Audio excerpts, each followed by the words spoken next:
नमस्कार साथियों। पिछले कुछ दिनों से एक विषय पर लगातार कई सारे शिक्षकों के फ़ोन आ रहे हैं, व्हाट्सएप पे मैसेजेस आ रहे हैं और तरह जगह जगह पे ट्विटर फेसबुक पे कमेंट्स में भी वो लोग पूछ रहे हैं। और वो है कि जिन शिक्षकों ने किसी भी कारणवश अगर फॉर्म भर दिया, जबकि हमने कई बार उन्हें मना किया कि कृपया फॉर्म नहीं भरें, बीपीएससी की फॉर्म नहीं भरें, और संगठनों के बार बार आह्वान के बावजूद उन्होंने फॉर्म भर दिया है, तो ऐसे में प्रश्न उठता है उनके तरफ से बार बार वो फ़ोन करके पूछ रहे हैं कि अब हम लोग क्या करें, क्या करें। तो देखिए, सबसे पहले तो इसको समझ लीजिए कि दो प्रकार के शिक्षकों ने फॉर्म भरा है। पहला वो है जो कि किसी हायर क्लास में, यानी कि हाई स्कूल में या +2 में जाने के लिए जिन्होंने फॉर्म भरा है, तो वो तो निसंकोच परीक्षा दें, क्योंकि उनके लिए कोई दूसरा विकल्प नहीं है। जो भी प्राइमरी सेक्शन से हाई स्कूल में जाना चाह रहे हैं, उनके लिए दूसरा कोई प्रावधान नहीं है, एकमात्र रास्ता है कि वो परीक्षा दे दें। दूसरे वो हैं जो पहले से भी प्राइमरी कक्षाओं में हैं और उन्होंने फिर से प्राइमरी कक्षा के लिए ही फॉर्म डाला है। उनको मैं कुछ तथ्य समझाना चाहूँगा कि अभी जो आप परीक्षा दे रहे हैं बीपीएससी की, उसमें आप पढ़ेंगे जब उसको विस्तार से, तो आप देखेंगे कि कहीं से भी उसमें वेतन संरक्षण का कोई प्रावधान नहीं है, वरीयता का कोई प्रावधान नहीं है। यानी कि आप अगर बीपीएससी परीक्षा पास कर जाते हैं तो जैसे नवनियुक्त शिक्षक रहेंगे वैसे ही आप रहेंगे, यानी कि आपकी सेवा की गणना शुरुआत से की जाएगी। कई सारे लोगों ने ऐसा भ्रम फैलाया कि भाई एनओसी लिया जा रहा है तो इसका मतलब सेवा निरंतरता मिलेगी, जबकि हकीकत यह है कि एनओसी तो किसी भी अन्य सरकारी नौकरी का फॉर्म भरने के लिए आपको लेना होता है। कई सारे लोग बीपीएससी सिविल सर्विसेज के लिए भी फॉर्म भरते हैं, तो वो अच्छे से जानते होंगे कि वहाँ पे भी एनओसी लेना पड़ता है, उसमें भी ये प्रावधान होता है। या अन्य भी कोई प्रतियोगी परीक्षा भरते हैं तो वहाँ पे ये प्रावधान लागू होता है। लेकिन इस बार अभी तक कोई वेतन संरक्षण की बात नहीं है, सेवा निरंतरता की बात नहीं है। यानी कि आप जब बीपीएससी की परीक्षा पास भी कर जाएंगे और उसी विद्यालय में आप जाके योगदान देंगे, और जो पहले से शिक्षक वहाँ पर हैं वो कोई विभागीय परीक्षा देकर के राज्यकर्मी बनेंगे, तो आप उनसे जूनियर हो जाएंगे। पहले हो सकता है आप सीनियर रहे हों, लेकिन बीपीएससी परीक्षा पास करने के बाद आप जूनियर हो जाएंगे, क्योंकि आपकी सेवा गणना ज्वाइनिंग के डेट से नए सिरे से की जाएगी। और जो विभागीय परीक्षा की बात हो रही है उसमें कहीं ना कहीं वेतन संरक्षण का प्रावधान जरूर रहेगा, और इसकी पूरी संभावना है, क्योंकि ये विभागीय परीक्षा होगी, ये कोई नई बहाली की परीक्षा नहीं होगी। इसलिए जो सेवा अवधि की गणना है जब से आपका ज्वाइनिंग डेट है तब से होगा, और बीपीएससी की परीक्षा पास करने के बाद जब से आप परीक्षा पास करके नया ज्वाइनिंग करेंगे उस डेट से आपका सेवा काल का गणना होगा। तो दोनों में बहुत डिफरेंस आ जाएगा, फर्क आ जाएगा। इसलिए आप सभी साथी अपने बुद्धि विवेक का इस्तेमाल करें, और मैं आप लोगों को यही सलाह दूंगा कि नए अभ्यर्थियों की सीट पर ये बीपीएससी की परीक्षा नहीं दें, क्योंकि नए अभ्यर्थियों की सीट पर आप बीपीएससी की परीक्षा देते हैं तो ये आपके लिए ही हानिकारक होने वाला है, घाटे का सौदा होने वाला है। क्योंकि आप बीपीएससी की परीक्षा देंगे, पहले तो पास करना बहुत कठिन होगा, क्योंकि नए लड़के होंगे, कंपटीशन टफ होगा, एक हाई कट ऑफ जाएगा, तो उसमें आप क्वालिफाई करेंगे, पास करेंगे, मेरिट लिस्ट में नाम आएगा कि नहीं आएगा, ये अपने आप में एक अलग प्रश्न है।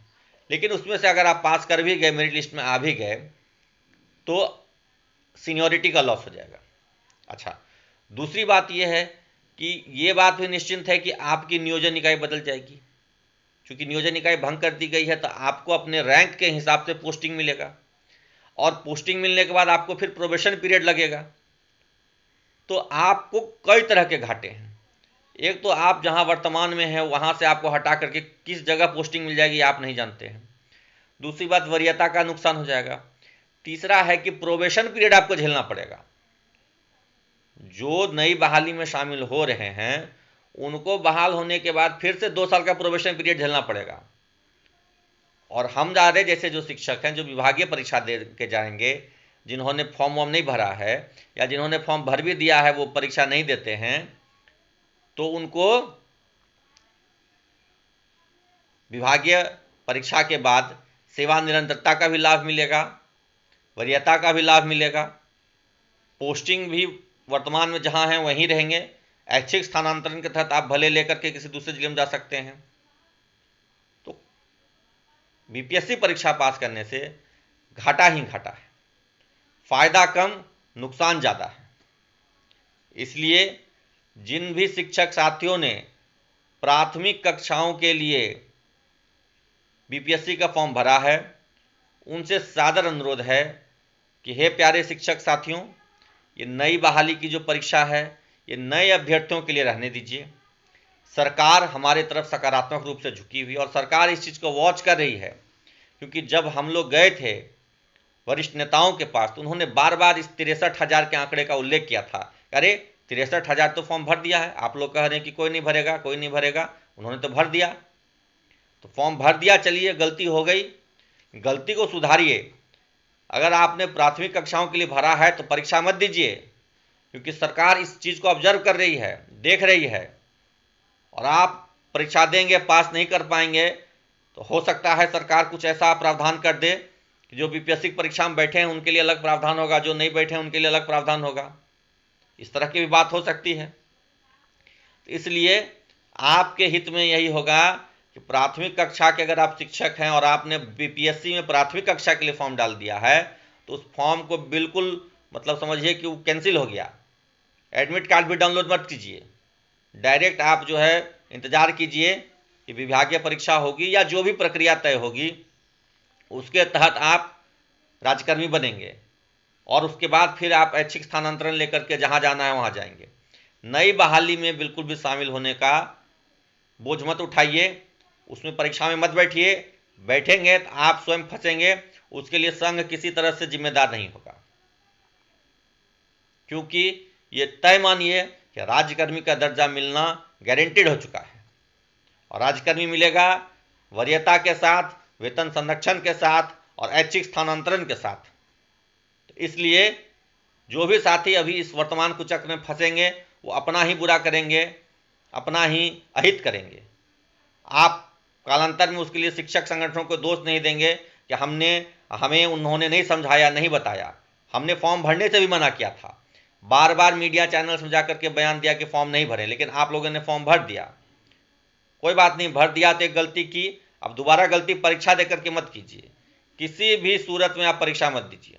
परीक्षा आप देंगे गड़बड़ा जाएंगे, सब गड़बड़ हो जाएगा, फेल कर जाएंगे, बदनामी अलग होगी और उसके बाद हो सकता है सरकार कुछ अलग नियम कानून आपके लिए लागू कर दे कि जो परीक्षा फेल कर गए उनके लिए कुछ अलग नियम हो जाएगा, और जो परीक्षा में बैठे ही नहीं है, जो फॉर्म ही नहीं भरे, उनके लिए अलग नियम हो जाएगा। तो इसलिए साथियों पुनः अनुरोध है, फॉर्म अगर आपने गलती से भर दिया है पश्चाताप कीजिए, उसका अपनी गलती स्वीकारिए और परीक्षा में मत बैठिए। हाँ, अगर आप हाई स्कूल में हैं, फॉर्म भरे हैं आपने, हाई स्कूल एसटीईटी पास हैं, तो आप बैठिए, पास कीजिए, हाई स्कूल में शिक्षक बनिए, आपको शुभकामनाएं हैं, अग्रिम बधाई है और उम्मीद करते हैं कि आप परीक्षा पास करेंगे। लेकिन प्रारंभिक कक्षाओं के लिए 1 to 5 के लिए आप बिल्कुल परीक्षा में मत बैठिए। आपसे यही करबद्ध निवेदन है, प्रार्थना है, सलाह है, मशविरा है, हमारी राय है, विचार है, जो आप समझ लीजिए। हमारे ओर से यही कहना है। उम्मीद है आप सबको आपका जवाब मिल गया होगा, क्योंकि बहुत सारे कॉल्स आ रहे थे, बहुत सारा लगातार हम लोगों से पूछा जा रहा था, तो हमने सोचा कि भाई सोशल मीडिया पे किसको कितना जवाब दें, तो एक वीडियो बना करके डाल देते हैं। और आप लोगों से भी अनुरोध है कि अपने साथियों के साथ ये वीडियो शेयर कर दीजिएगा, ताकि मतलब ज़्यादा तक बात हमारी पहुंच जाए। और अगर किसी ने भी गलती से भी फॉर्म भरा है तो वो परीक्षा नहीं देंगे। धन्यवाद सबको।